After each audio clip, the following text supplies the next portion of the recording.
पिछले 10 सालों में इंडिया की स्टोरी मोस्टली बड़े स्केल वाली रही है। हर जगह नए हाईवेज बन रहे हैं, इंफ्रास्ट्रक्चर फास्ट ग्रो कर रहा है और जीडीपी रैंकिंग भी ऊपर जा रही है। सबसे बड़ा एग्जाम्पल जो दिया जाता है वो है डिजिटल पेमेंट्स का बूम। आज करोड़ों लोग मोबाइल और क्यूआर कोड से डेली ट्रांजैक्शंस करते हैं। और इसको एक स्ट्रांग हाईटेक इकोनॉमी का प्रूफ माना जाता है। लेकिन जैसे ही आप इन शाइनी रोड से बाहर आते हो, असली पिक्चर अलग दिखती है। अगर देश सच में डेवलप हो रहा होता तो आम आदमी की लाइफ भी बेटर होती, पर रियलिटी में सर्वाइवल और मुश्किल हो गया है। यहां एक बड़ा गैप दिखता है। एक तरफ जीडीपी और डेवलपमेंट की शाइनी स्टोरी, और दूसरी तरफ ग्राउंड रियलिटी जहां लोग स्ट्रगल कर रहे हैं। समझने के लिए हमें जीडीपी के नंबर्स के नीचे क्या चल रहा है वो देखना पड़ेगा। इंडिया का पब्लिक डेट बहुत तेज बढ़ा है। 2014 में लगभग 55 लाख करोड़ था और 2024 तक 170 लाख करोड़ से ज्यादा हो गया।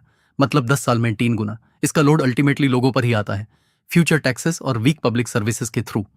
जो शाइनिंग इंडिया दिखाया जा रहा है वो मोस्टली उधार के पैसे पर चल रहा है, और सबसे ज्यादा इंपैक्ट गरीब लोगों पर पड़ता है जो ऑलरेडी महंगाई से स्ट्रगल कर रहे हैं।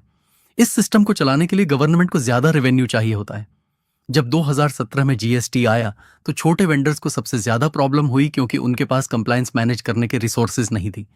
पेट्रोल और डीजल पर भी हैवी टैक्सेस लगते हैं, कभी कभी 50% से भी ज्यादा। ट्रांसपोर्ट महंगा होता है तो हर चीज महंगी हो जाती है, स्पेशली खाना। ऑफिशियल इन्फ्लेशन 5 से 7% दिखाया जाता है, लेकिन डेली यूज की चीजों की प्राइसेस कई बार इससे ज्यादा बढ़ जाती हैं। इसका डायरेक्ट इफेक्ट घर के बजट पर पड़ता है। गांव में एलपीजी सिलेंडर अभी भी सबके लिए अफोर्डेबल नहीं है, इसलिए लोग फिर से लकड़ी के चूल्हे पर कुकिंग करने मजबूर हो रहे हैं, जो अनसेफ है। आज का इकोनॉमिक मॉडल बेसिक नीड्स को भी महंगा बना रहा है। लोअर और मिडिल क्लास के लिए जीना ही कॉस्टली हो गया है, और उनको जीडीपी ग्रोथ का बेनिफिट फील नहीं हो रहा। सिर्फ टैक्सेस ही प्रॉब्लम नहीं है, बेसिक सर्विसेज भी वीक हो रही हैं।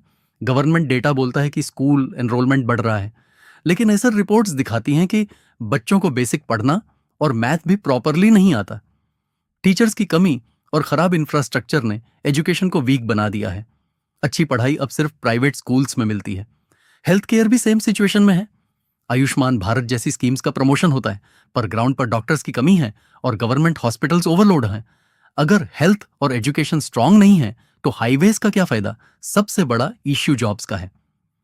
ऑफिशियल अनएम्प्लॉयमेंट 6 से 8% के आसपास बताया जाता है, लेकिन सीएमईआई के हिसाब से यूथ अनएम्प्लॉयमेंट 15 से 20% तक पहुंच गया है। इससे पहले भी कई शॉक्स आए। 2016 का डीमोनेटाइजेशन ने कैश बेस्ड सेक्टर्स को तोड़ दिया और गरीब लोगों की सेविंग्स खत्म हो गई। 2020 के लॉकडाउन में इकोनॉमी 7% से ज्यादा कंट्रैक्ट हुई, और सबसे ज्यादा सफर माइग्रेंट वर्कर्स ने किया, जो सड़कों पर चलकर घर वापस गए।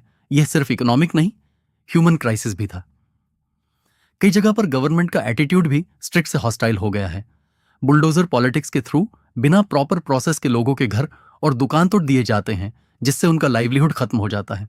यह आइसोलेटेड इंसिडेंट्स नहीं है, बल्कि एक पैटर्न है जो वर्किंग क्लास की सिक्योरिटी को कमजोर कर रहा है। आरबीआई और वर्ल्ड बैंक के डेटा के हिसाब से आज टॉप 10% लोगों के पास देश की ज्यादा वेल्थ है। मिडिल और अपर क्लास के लोग भी अब बाहर माइग्रेट कर रहे हैं, यूएस, यूके, कनाडा जैसे कंट्रीज में बेटर अपॉर्चुनिटीज के लिए। बाकी लोगों का फोकस डाइवर्ट करने के लिए लीडर्स इमोशनल और कम्युनल इश्यूज को हाईलाइट करते हैं, जिससे जॉब्स और इनकम जैसे रियल इश्यूज साइड हो जाते हैं।